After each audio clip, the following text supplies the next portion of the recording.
Selama ini orang menyangka jalan surga itu adalah dengan sholat duha, sholat tahajud, sholat witir, sholat qobliyah, sholat ba'diyah. Betul, karena salah satu pintu surga namanya babus sholat. Selama ini orang menyangka masuk surga itu dengan bangun masjid, zakat, wakaf, infak, sedekah. Enggak salah, karena salah satu nama pintu surga adalah babus sedekah.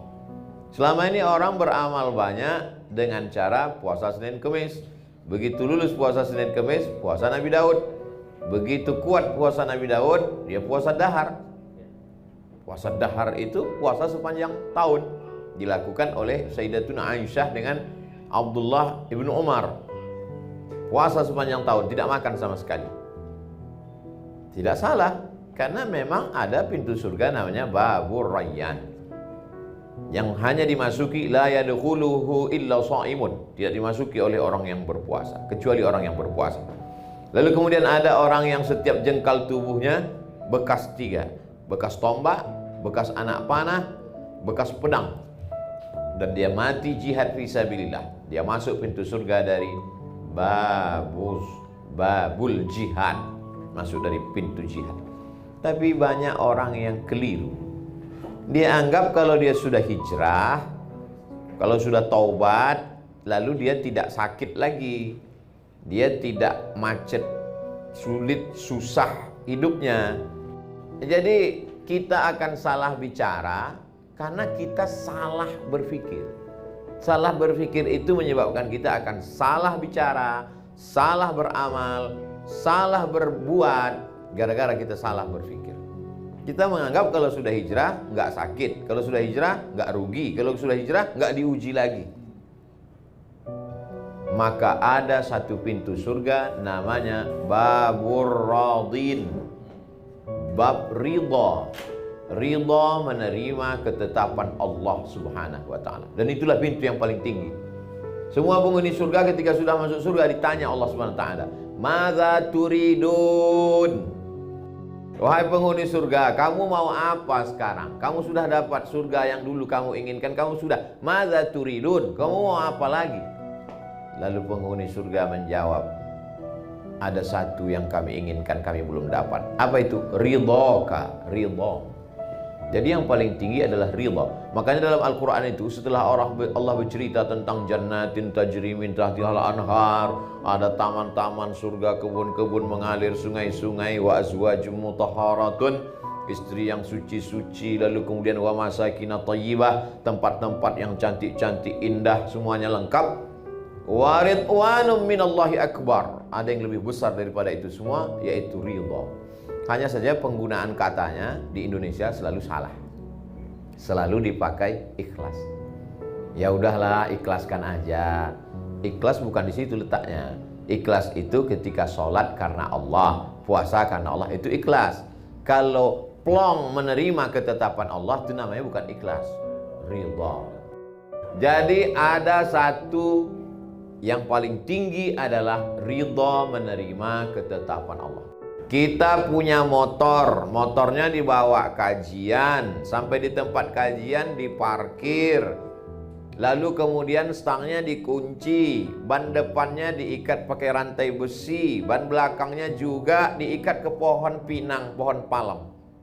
Begitu keluar kajian, pohon palemnya disinsu orang. Maka saat itu yang bisa kita lakukan hanya ridha. Kita pukul pipi kita sampai pecah, kita tarik rambut kita, itu tidak akan kembali. Maka satu-satunya yang bisa kita lakukan adalah ridha. Ridha setelah usaha. Itu bedanya Ahlus Sunnah dengan Jabariyah. Sedangkan Jabariyah, satu kelompok, dia tidak ada usaha. Tenang aja. Abang nggak kerja, terserah Allah aja. Mana tahu ada suami ibu-ibu yang mazhabnya Jabariyah.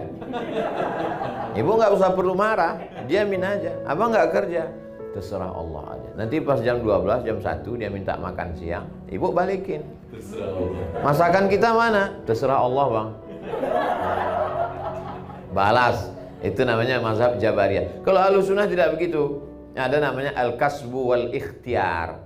Kita sudah jadikan bahasa Indonesia itu ikhtiar, usaha. Setelah berusaha, ternyata tidak sesuai dengan keinginan kita, saat itu Allah ingin menempatkan kita di satu makom. Makom artinya level, tempat. Makom itu tempat. Makom Ibrahim, tempat berdiri Ibrahim. Maqaman mahmuda. Kalau kamu tahajud di waktu malam, asa ayyab'asaka rabbuka maqaman mahmuda. Allah akan tempatkan engkau di tempat yang terpuji. Maqam artinya tempat. Level kita tinggi, namanya maqam ridha, menerima ketetapan Allah Subhanahu wa taala. Sebetulnya nabi-nabi itu ditempatkan Allah di atas maqam ridha. Coba lihat Nabi Ibrahim alaihissalam. Diuji menghadapi ayah kandung Azar. Tapi menghadapi Abi, kalau menghadapi Abu biasa. Tapi kalau menghadapi Abi, bapakku sendiri, maka itu makamnya tinggi. Dan Ibrahim ridha menerima itu.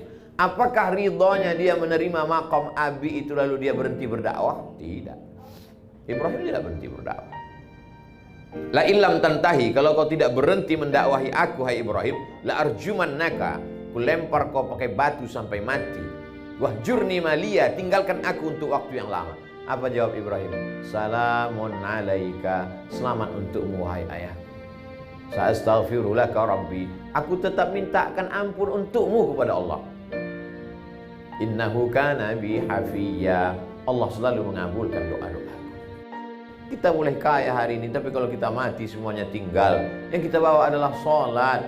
Inna awwala ma yuhasabu fil 'abdu yaumal qiyamati salatuhu. Yang pertama kali dihisab adalah salatnya.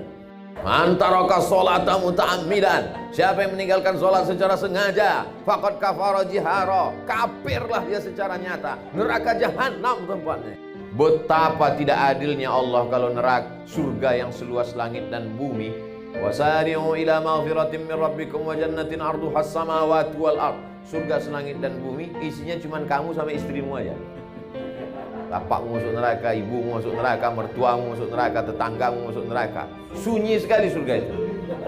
Justru musuh-musuh kita itu kita ajak masuk surga semua. Semua haters saya ajak masuk surga. Kalau nggak ada lo nggak rame haters. Dunia ini menjadi indah karena kau ada. Sudah banyak orang melupakan aku, tapi karena sering kau serang mereka jadi ingat lagi. Jadi itu makam yang pertama, makam menghadapi orang di sekitar kita yang belum mendapat hidayah. Justru kalau mereka dapat hidayah, doa kita kurang khusyuk.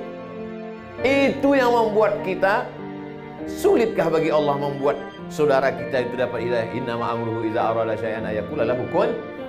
Allah cuma ingin melihat tetesan air mata kita di tengah malam. Cuma itu yang dilihat Allah Subhanahu wa taala.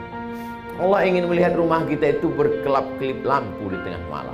Tengah malam malaikat melihat. Malaikat saling bercengkrama di langit. Kata malaikat kepada malaikat yang lain, itu rumah kok menyala? Iya, dia masih doa malam ini. Inilah manusia ini. Makam yang pertama. Makam menghadapi orang di sekeliling. Makam berikutnya, apa yang dialami oleh Nabi Ibrahim alaihissalam. Rabbi habli minas shalihin, Rabbi habli minas shalihin, Rabbi habli minas shalihin. Ternyata Allah mau tunjukkan kuasanya. Setelah umur Ishak 13 tahun, 86 tahun umur Ibrahim, lahir Ishak. 86 tambah 13, 99 tahun umur Ibrahim, baru lahir Ishak. Umur 86 tahun Ibrahim, lahir Ismail. Setelah umur Ismail 13 tahun, 13 tambah 86, 99 tahun umur Ibrahim, baru lahir Ishak. Bahasa Arab Yithak, bahasa Ibrani Yitzhak. Yithak artinya ketawa. Ketawa Ibrahim saking lucunya perbuatan Allah terhadap dirinya. Semua orang mengatakan istrinya mandul. Sarah mandul, gak akan punya anak. 13 tahun setelah punya anak dari Hajar, baru Allah kirimkan. Allah cuma ingin berkata, aku mudah untuk melakukan itu. Kalau sesuatu yang biasa, kau tidak nabi. Biasa saja. Tapi ini yang luar biasa. Pak Ustadz, saking beratnya hidup ini, sekali gitu saya nggak usah yang luar biasa lah. Masuk surganya nggak usah VVIP lah, kaki 5 aja nggak apa-apa Pak Ustadz. Emang hidup bisa request? Enak betul kalau hidup request. Hidup ini bukan kata kita, hidup ini kata Allah. Kita tidak bisa minta apapun. Kita ini seperti kal mayit baina man yaghsiluhu, seperti mayat yang dimandikan orang yang sedang memandikan jenazah.